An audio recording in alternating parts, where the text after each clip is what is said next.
Eu sou até um pouco, às vezes, duro com relação às lideranças revolucionárias e políticas que se sentem proprietárias do saber revolucionário e que desprezam completamente o saber, as dúvidas, os medos, os sonhos, as aspirações das massas populares. Isso é revolucionário, coisa assim nenhuma, isso é reacionarismo.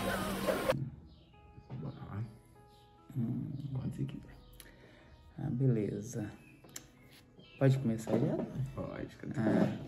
Olá pessoal, meu nome é Mestre Pratese. Eu estou aqui para iniciar com vocês mais uma jornada aí do conhecimento e do saber. Dessa feita, peço a você de uma vez para poder ir lá nas minhas redes sociais, em todas elas, no TikTok, no Instagram, no YouTube, no Facebook, no Hotmart, onde tenho lá o meu curso de oratória, e me seguir. E não só isso, seguir, comentar e compartilhar essas minhas inserções aqui nas redes sociais, que é algo muito novo para mim. Eu falo isso sempre com frequência aqui. Nós estamos tentando criar um canal de comunicação direta com todas as pessoas, cujo qual nós possamos aqui trazer conhecimentos diversos com responsabilidade e também uma interação de amizade. Eu espero que você esteja gostando dos meus vídeos e espero que você curta e compartilhe com seus amigos e colegas. Dessa feita, nós iremos agora fazer alguns aprofundamentos em uma live que fiz na segunda-feira no meu Instagram, sobre os 3 pilares da retórica de Aristóteles. Nós estamos falando, portanto, de ethos, pathos e logos, e como usá-los para podemos dizer, melhorar a condição de fala e de convencimento, haja vista que cada um deles significa uma coisa e cada um deles pretende-se uma forma diferente de persuasão. Nós já falamos aqui muitas vezes sobre essas questões de se introduzir e de falar, e já lá no meu cursinho mesmo, temos vários vídeos lá onde a gente fala sobre como nasceu a oratória e tudo e assim por diante. Isso é algo muito interessante. E agora a gente vai de uma vez por todas aí introduzir esse assunto para que nós possamos aqui começar a construir alguns entendimentos sobre isso. A gente vê no mundo político, por exemplo, os políticos usando sempre das técnicas de pathos, ethos e logos para convencer o seu eleitorado, o seu público-alvo. Nós vemos também no meio dos atores, por exemplo, eles usando esses tipos de discursos para poder introduzir mensagens durante seus trabalhos. Uma coisa que a gente vê bastante também atuante em pathos, ethos e logos são nas propagandas. As propagandas de televisão são, portanto, um meio de comunicação poderoso, aonde as pessoas vão apelar a essas técnicas de convencimento para poder convencer a pessoa que aquele determinado pensamento ou produto é melhor do que o outro, e assim por diante. Quem não se lembra, por exemplo, das propagandas antigas do Bombril, se tornaram tão emblemáticas que a marca virou o nome do produto. Então, palha de aço podia ser qualquer uma que a gente ia chamar de Bombril. A gente chamava a palha de aço da marca fulana de tal, de Bombril, porque a gente não conseguia compreender que palha de aço poderia ter muitas marcas, diferentes marcas. Esse é um exemplo muito importante sobre como usar essas técnicas de convencimento para se atingir o público-alvo. Não só esse exemplo, como nós temos muitos outros. Vou citar aqui, por exemplo, um comercial antigo da Cofap, onde nós tínhamos um cachorrinho que simbolizava o amortecedor, que era assim uma ideia fantástica que saiu da cabeça de alguém que pensou em um cachorro que se parecia com um amortecedor.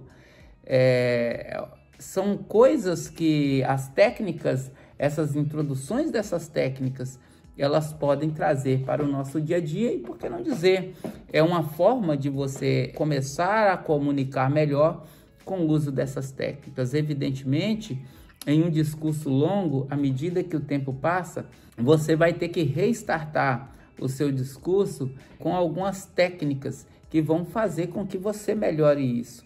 Nesse quesito, então, os 3 pilares da retórica aristotélica vai te dar a condição de poder restartar bem o seu tipo de fala, seu tipo de discurso, tipos de comandos que você irá usar para poder melhorar todas essas coisas.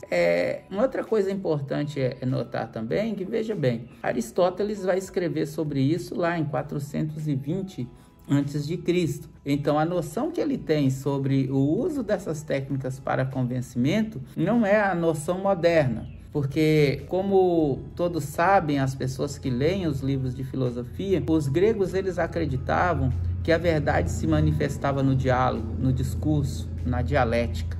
A dialética, portanto, para o grego era a forma, o discurso, a conversa, era a forma com que a verdade seria assim revelada.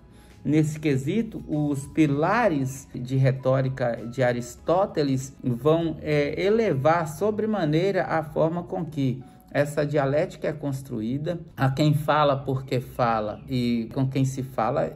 Isso é muito importante para poder compreender isso. Então, Patos vai falar daquele momento em que você consegue cativar o público através da empatia, através do sentimento, através da paixão. É aqui que nós começamos a construir essa problemática e esse discurso.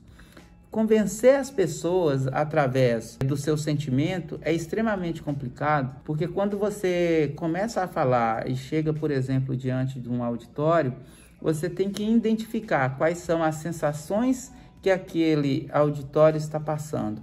Esse auditório está feliz? Esse auditório está triste? Esse auditório ele está com raiva? Esse auditório ele está disperso? Qual é a média dessas pessoas que me ouvem? Essas pessoas que me ouvem, eles têm um grau mais elevado de conhecimento ou um grau menos elevado de conhecimento? Identificar esses pontos são cruciais para que se construa essa relação, essa interação sentimental com as pessoas que você vai, então, introduzir o seu discurso. Patos, portanto, é a forma com que você vai identificar o sentimento no auditório, identificar a emoção para persuadir através dela. Uma vez identificada a emoção, você vai usar de técnicas que vão trazer aquelas pessoas que estão naquele estado emotivo identificado para o seu discurso. E aí nós temos várias técnicas que podem ser sobremaneira usada para poder trazer essa pessoa para dentro do seu discurso. Apelar às emoções, assim, a gente costuma dizer assim, geralmente esses apelos emocionais devem haver gradações nele, porque veja bem, o apelo à emoção não deve ser algo que a pessoa que está falando irá fazer a todo momento. Isso deve ser no começo, se você identificou ali qualquer distúrbio emocional nesse auditório. Durante, se você perceber, por exemplo, que o auditório já está ficando um pouco entediado ou o discurso está um pouco maçante e tudo, você identificar isso para você começar a restartar essa discurso que você está construindo. Veja bem, nós temos então que você identificar pontos emocionais para que você venha, através desses pontos, trazer ou fazer um discurso eficiente. Identificar pontos emocionais é importante para se construir com as pessoas uma relação, porque, veja bem, Se não houver esse estímulo, essa forma com que nós iremos trabalhar esses estímulos com as pessoas, para que eles venham compreender de fato aquilo que nós pretendemos passar, pode ser que em algum momento do discurso, a mensagem que está sendo passada não seja totalmente compreendida. Então, veja bem, dentro desse quesito, a gente vai ter aí dentro desse espaço ou desse escopo de contato com o público, cujo qual esse pilar chamado patos se insere, que é justamente trabalhar as emoções, a gente vai ter os discursos emocionais, campanhas publicitárias, campanhas políticas, ou até mesmo os famosos coachings, que usam muito desse tipo de discurso para poder atingir o seu público-alvo. Os discursos motivacionais hoje são muito usados. A gente tem aí na internet, por exemplo, tem milhares, podemos dizer assim, de pessoas que usam esse tipo fazem esse tipo de apelo, e em certo modo eles dão até muito certo, porque às vezes você acaba atingindo um público que está necessitando daquele tipo de inserção discursória naquele momento. É um ponto que a gente deve perceber que histórias emocionais, de superação e tudo, elas são boas em algum sentido, mas elas não devem ser colocadas como o ponto principal de nenhum tipo de discurso, haja vista que todo discurso precisa de haver uma lógica. E quando a gente coloca muita emoção exacerbada nas coisas, essa lógica discursória, ela pode, com o tempo, se perder. Eu já citei aqui anteriormente as campanhas publicitárias, portanto, não cabe muitas emendas, mas se você liga seu aparelho de televisão, por exemplo, nas propagandas, se você tiver o mínimo de conhecimento, identificar qual tipo de apelo que está sendo feito, você vai compreender que as propagandas de carro, as propagandas de produtos de limpeza, as propagandas de creme dental e assim por diante, todas elas possuem um tipo de apelo que determinam qual tipo de público-alvo que ela pretende adquirir. As campanhas políticas nem se falam, né? Tem uns que são até assim, tem umas que dá até vergonha alheia, né? Mas tem alguns outros políticos que são muito bons na arte de comunicação. Veja bem, a gente tem um político em Minas Gerais, por exemplo, que ele praticamente morreu politicamente, mas ele continua se reelegendo. Ele continua se reelegendo por um único motivo. O apelo dele em atingir seu público-alvo através do discurso é comprovadamente muito bom. O nome desse político é Aécio Neves. Então, esse tipo de campanha política com despertar de sentimentos, por exemplo, sobre patriotismo, medo, esperança, engajar pessoas, isso aí é visto em todo momento sobre o sentido do uso do patos como forma de criar esse ponto sentimental de conexão com o público que você está falando. Patos é uma ferramenta muito poderosa. Se usada e utilizada da maneira certa, ela pode realmente ser muito boa. O problema desse pilar é se for usada de forma errada, de forma errônea. E aí a gente tem vários exemplos para se dar acerca disso. Por quê?